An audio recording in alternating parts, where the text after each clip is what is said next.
दोस्तों, mechanical engineering का काफ़ी पसंद किया जाने वाला डोमेन है। हजारों स्टूडेंट्स हर साल मैकेनिकल इंजीनियरिंग फील्ड में कोर्सेज में इनरोल करते हैं और पास होने के बाद में इंडस्ट्री के तरक्की में अपना योगदान करते हैं। अब इंडस्ट्री में ज्वाइन करने के लिए इंजीनियर्स को इंटरव्यू का भी सामना करना पड़ता है। तो मैकेनिकल इंजीनियर्स को इंटरव्यू में किस तरह के सवाल पूछे जाते हैं, या कहें तो काफ़ी सारे स्टूडेंट्स का सवाल रहता है। तो इस प्रोग्राम में हम इसका हल निकालेंगे और आपको कुछ टिपिकल क्वेश्चंस और उसके आंसर्स बताएंगे जो टिपिकली मैकेनिकल इंजीनियर्स को पूछे जाते हैं। अब ये बात सिर्फ इंजीनियर्स के लिए जो कि इंडस्ट्री में काम करना चाहते हैं उनके लिए लागू नहीं होता है। जो इंजीनियर्स ऑलरेडी इंडस्ट्री में काम कर रहे हैं as an engineer, senior engineer या मैनेजर के रूप में, उनको भी अपने वर्क एरिया में काम करने के दौरान में बहुत सारे ऐसे टेक्निकल एस्पेक्ट्स होते हैं जिनके बारे में जानकारियाँ होनी चाहिए। तो मैं आशा करता हूं कि इस प्रोग्राम से उनको भी काफ़ी कुछ लर्निंग मिलेगा। नमस्कार दोस्तों, मैं आर्यन विश्वकर्मा और आपका हमारे इस प्रोग्राम में बहुत बहुत स्वागत है। चैनल पर अगर नए हैं दोस्तों, चैनल को सब्सक्राइब कर लें, बेल आइकन को भी क्लिक कर लें ताकि आपको हमारे नए वीडियो के अपलोड पे नोटिफिकेशन मिल जाएगा और आप उसे मिस ना करें। वीडियो अगर पसंद आता है तो उसे लाइक करना ना भूलें और अपना कमेंट लिख के हमें बताएं कि हमने कोई सवाल मिस तो नहीं किया, या इस तरह के कुछ और स्पेसिफिक टॉपिक पर अगर हम वीडियो बनाना चाहते हैं तो वो भी हमें सुझाव के रूप में आप दे सकते हैं। चलिए वीडियो को शुरू करते हैं। तो दोस्तों, हम इस मॉड्यूल में काफ़ी सारे सवाल और उनके जवाबों को जानने की कोशिश करेंगे। अभी ऐसा कोई सीक्वेंस नहीं है, ये वैरी करता है कि इंटरव्यूअर जो है किस कंपनी से बिलोंग करता है, कंपनी का प्रोडक्ट क्या है, प्रोसेस क्या है, उसके हिसाब से भी अलग अलग क्वेश्चंस आ सकते हैं। लेकिन ये सारे क्वेश्चन जो हम डिस्कशन करने वाले हैं किसी न किसी तरीके से तकनीकी रूप से आपको एक बेहतर इंजीनियर बनने में मदद करेगा। तो हमारा पहला सवाल है दोस्तों, जो कि इंटरव्यूअर आपको पूछ सकता है, explain the first law of thermodynamics.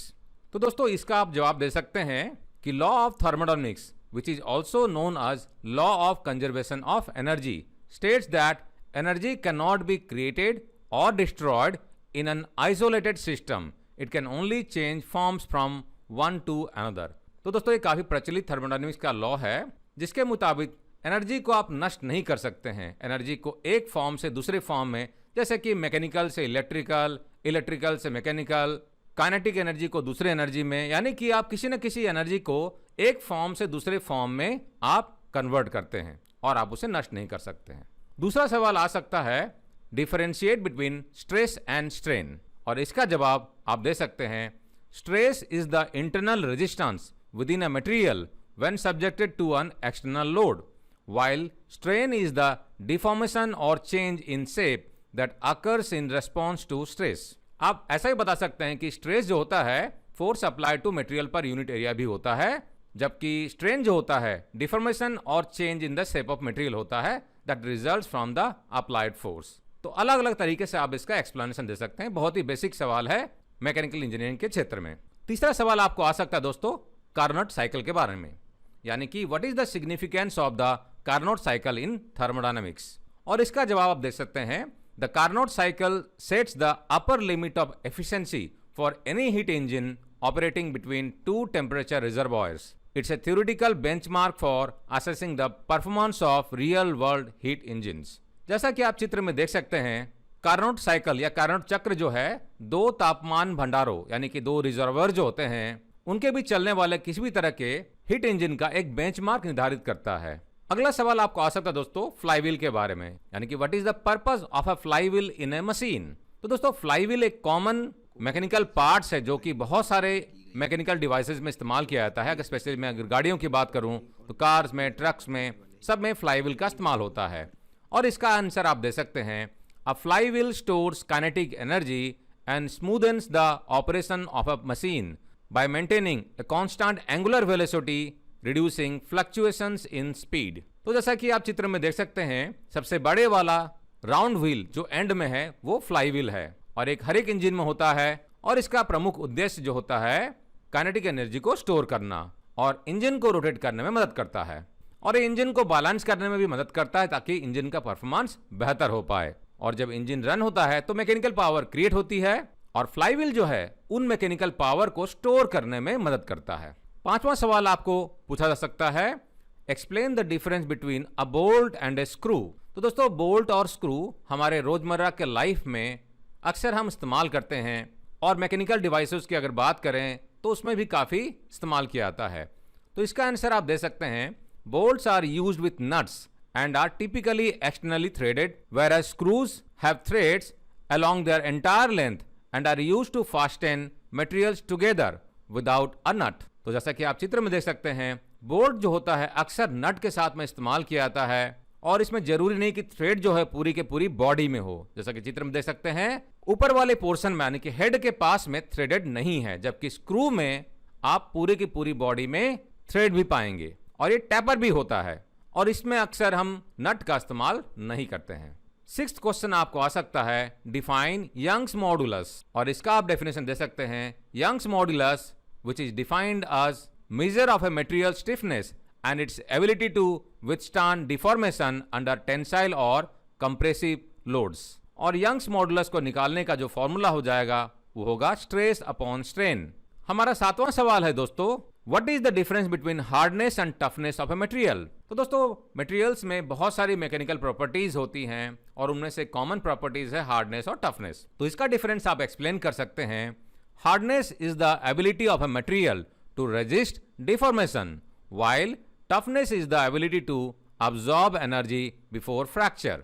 यानी कि हम कह सकते हैं कि हार्डनेस जो होता है ये मटेरियल का वो प्रॉपर्टी होता है जो कि रेजिस्ट करता है परमानेंट डिफॉर्मेशन होने से, जबकि टफनेस जो होता है ये मटेरियल की वो प्रॉपर्टी होता है जो कि दिखाता है कि फ्रैक्चर होने से पहले एक सॉलिड मटेरियल कितना डिफॉर्मेशन हो सकता है। इसका मतलब हम कह सकते हैं कि हार्डनेस और टफनेस जो है इनका इनवर्स रिलेशनशिप है, यानी कि अगर हार्डनेस बढ़ता है तो टफनेस घटता है। नेक्स्ट क्वेश्चन आपको आ सकता है दोस्तों, explain the auto cycle and its application, और इसके आंसर आप दे सकते हैं, the auto cycle is the idealised thermodynamic cycle for spark ignition internal combustion engines which is used in most automobiles. It involves 4 processes: intake, compression, power and exhaust. हमें समझना बहुत जरूरी है कि इंजन कैसे फंक्शन करता है। जैसा कि आप चित्र में देख पा रहे हैं, ऑटो साइकिल ये बेसिकली डिस्क्राइब करता है कि हीट इंजन जो है कैसे फ्यूल को मोशन में कन्वर्ट करने में मदद करता है। ये दूसरे थर्मोडायनेमिक साइकिल की तरह केमिकल एनर्जी को थर्मल एनर्जी में कन्वर्ट करता है और फिर उसे मोशन में कन्वर्ट करता है। अगला सवाल आपको आ सकता है कि वेल्डिंग और ब्रेजिंग में क्या अंतर है, और इसका जवाब दे सकते हैं, welding involves melting and fusing the base metals while brazing joins them with a filler material that melts at a lower temperature but does not melt the base metals। तो दोस्तों हमने हमारे YouTube channel quality hub India में welding और brazing के difference पे एक अलग से एक्सक्लूसिव वीडियो बनाया हुआ है, आप वीडियो गैलरी में से पा सकते हैं। तो अगर आप इसे एक्सप्लेन करना चाहें तो दोस्तों वेल्डिंग में बेसिकली जो बेस मेटल रहता है जिसे कि हम वेल्ड कर रहे हैं वो मेल्ट होता है, यानी कि पिघलता है, और पिघल के उसको फिर जोड़ा जाता है। इसमें कई बार हम फोर्स का भी इस्तेमाल करते हैं, लेकिन ब्रेजिंग में जो बेस मेटल रहता है वो पिघलता नहीं है और इसमें हम फिलर मटेरियल का इस्तेमाल करते हैं जो कि कम टेम्परेचर में पिघल के मटेरियल को जोड़ता है। तो स्ट्रेंथ की अगर बात करें तो वेल्डिंग में थोड़ा ज्यादा होता है जबकि ब्रेजिंग में उतना नहीं होता है। 10th क्वेश्चन आपको आ सकता है दोस्तों, what is the purpose of a governor in a engine, यानी कि इंजन में गवर्नर का क्या फंक्शन होता है। तो इसका जवाब दे सकते हैं, a governor regulates the speed of an engine by controlling the fuel or power input, ensuring that it operates at a constant speed under varying loads।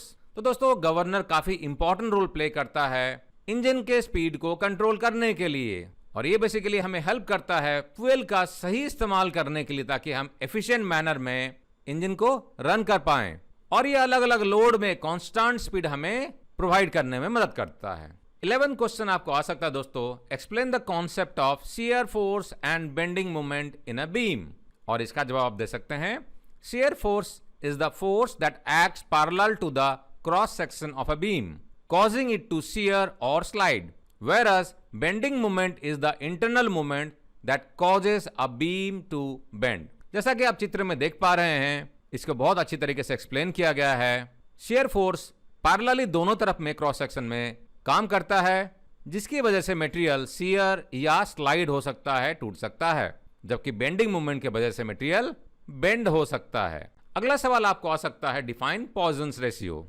और इसका एक्सप्लेनेशन आप दे सकते हैं, Poisson's ratio is a measure of a material's deformation in the axial direction when subjected to an axial strain. It quantifies how a material changes in width when stretched or compressed. इसको हम इस तरीके से भी explain कर सकते हैं कि पॉइजन रेशियो जो होता है एक रेशियो है लैटरल स्ट्रेन और लॉन्गिट्यूडनल स्ट्रेन के बीच में, जो कि विद इन इलास्टिसिटी लिमिट काम करता है, और इसका फॉर्मूला दिया गया है, आप चित्र में देख सकते हैं। अगला सवाल आपको आ सकता है, what are the primary differences between hydraulic and pneumatic systems. तो दोस्तों इंडस्ट्री में काफी तरह के सिस्टम्स का इस्तेमाल किया जाता है अलग अलग मशीनों को, अलग अलग इक्विपमेंट्स को रन करने के लिए, और उसमें प्राइमरीली हाइड्रोलिक और न्यूमेटिक सिस्टम का इस्तेमाल किया जाता है।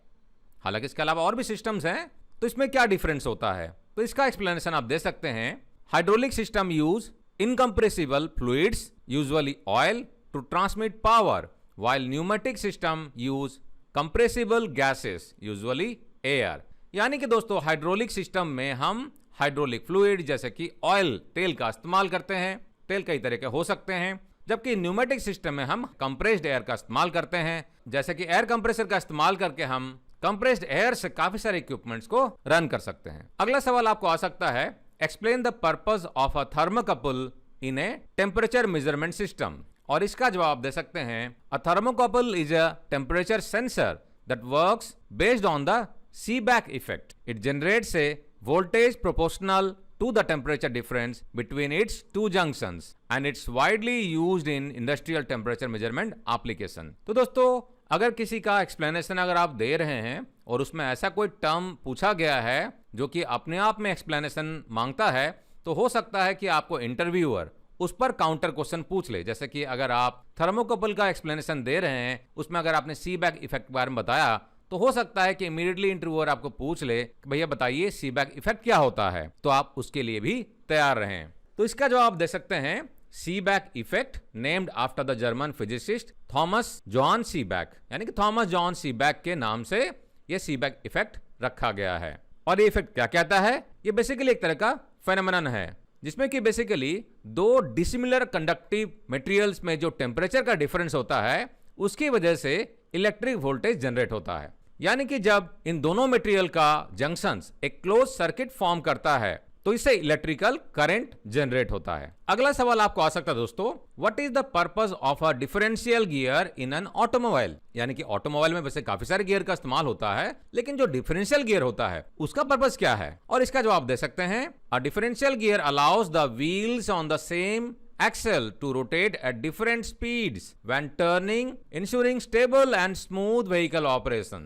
तो गाड़ियों को जब हम टर्न करते हैं किसी मोड़ पे, तो उस दौरान में हम एक्सेल पे जो व्हील्स होता है उसको अलग अलग स्पीड में हम मैनेज कर सकते हैं, और इसको करने में हमें डिफरेंशियल गियर मदद करता है। आप इसको पिक्चर में भी देख सकते हैं, जिसको देख के आप समझ सकते हैं कि अलग अलग गियर अलग अलग स्पीड में रन कर रहा है एक ही असेंबली में। अगला सवाल आपको आ सकता है, what is creep in material science. और इसका जवाब दे सकते हैं, creep is the gradual and permanent deformation of a material under a constant load और stress at elevated temperatures over time. तो दोस्तों क्रीप को कभी कभी हम कोल्ड फ्लो भी कहते हैं। ये मटेरियल की वो प्रॉपर्टी होती है जिसमें कि मटेरियल एक कांस्टेंट यानी कि एक लगातार एक लोड पे over a period of time permanent deformation की तरफ बढ़ता है। जैसा कि आप पिक्चर में देख पा रहे हैं, अलग अलग स्टेज में यानी कि initial stage, second stage, third stage में मटेरियल कैसे कांस्टेंट लोड पे अपने रैप्चर पॉइंट की तरफ बढ़ रहा है। 18 क्वेश्चन आपको आ सकता है दोस्तों, explain the concept of cavitation in fluid dynamics. और इसका जवाब आप देख सकते हैं, cavitation is the formation and collapse of vapour और air bubbles in a liquid due to rapid changes in pressure, often resulting in damage to pumps and hydraulic systems। यानी कि फ्लूइड डायनामिक्स में हमने पढ़ा है, समझा है कि पानी से कैसे वेपर बनता है, वाष्प बनता है और एयर बबल्स बनता है। तो जैसा कि आप चित्र में देख पा रहे हैं कि सडन चेंज इन प्रेशर की वजह से किस तरीके से वेपर बन रहा है या बबल्स बन रहे हैं, और धीरे धीरे स्टेप बाय स्टेप मैनर में वो कोलैप्स हो जा रहे हैं। 19 क्वेश्चन आपको आ सकता है दोस्तों, what is the Hooke's law and its significance. यानी कि हुक्स लॉ है क्या और ये क्यों जरूरी है, और इसका एक्सप्लेनेशन आप दे सकते हैं। Hooke's law states that the force needed to extend or compress a spring by some distance is directly proportional to that distance. It's fundamental in understanding the behavior of elastic materials। जैसा कि आप picture में देख पा रहे हैं, जब हम स्प्रिंग को फोर्स अप्लाई करके खींचते हैं या कंप्रेस करते हैं, तो पिक्चर में आप देख पा रहे हैं कि उसे खींचा जा रहा है, जो कि अलग अलग डिस्टेंस ट्रैवल कर रहा है। तो फोर्स कितना अप्लाई होगा, यानी कि जितना डिस्टेंस आप ट्रैवल करना चाहेंगे उसी के प्रोपोर्शनल आपको फोर्स भी अप्लाई करना पड़ेगा, और इसका फॉर्मूला भी दिखाया गया है। 20th क्वेश्चन आपको आ सकता है दोस्तों, डिफाइन टॉलरेंस इन मैन्युफैक्चरिंग। तो दोस्तों मैन्युफैक्चरिंग के प्रोसेस में टॉलरेंस का काफी महत्व रहता है, क्योंकि जब हम पार्ट का मैन्युफैक्चरिंग करते हैं तो पार्ट एग्जैक्टली डायमेंशन को मैच करता हुआ बनना पॉसिबल नहीं है। तो कुछ ना कुछ टॉलरेंस यानी कि कुछ ना कुछ आप ऐसा वेरिएशन अलाउ करते हैं जो कि अपर लिमिट और लोअर लिमिट की तरफ में रहे, उसे हम टॉलरेंस कहते हैं, यानी कि अलाउबल वेरिएशन आप जो देते हैं उसे हम टॉलरेंस कहते हैं। तो डेफिनेशन के रूप में आप बता सकते हैं, tolerance is the allowable variation in dimensions, properties और performance of a manufactured product, ensuring it functions correctly and can be assembled with other component. यानी कि हम आसानी से उसको बना पाएं या दूसरे पार्ट के साथ असेंबल कर पाएं, क्योंकि वेरिएशन इज इनहेरेंट कैरेक्टरिस्टिक्स और प्रोसेस, यानी कि ये नेचर या प्रकृति का नियम ही है कि वेरिएशन तो होना ही होना है, और इसी के लिए हम मैन्युफैक्चरिंग में टॉलरेंस देते हैं, यानी कि वेरिएशन अलाउड देते हैं।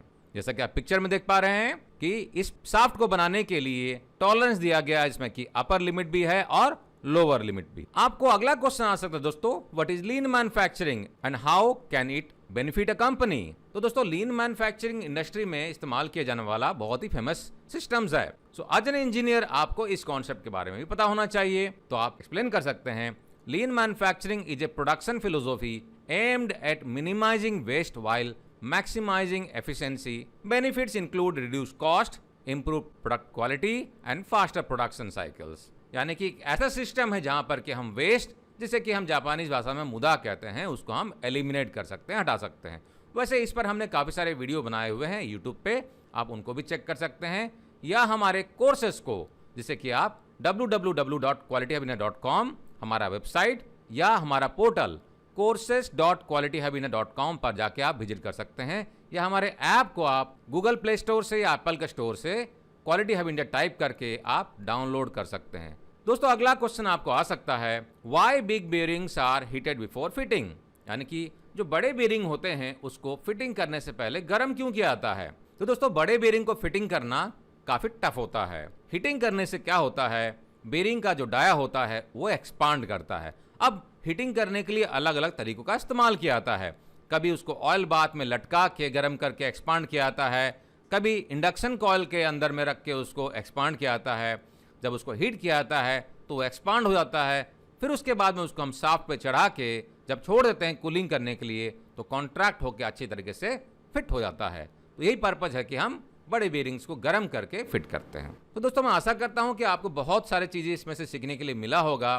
कौन सा क्वेश्चन आपको सही लगा कमेंट सेक्शन में लिख के हमें बताएं। अगर लगता है कि हमने कोई सवाल मिस किया है उसके बारे में हमें बताएं।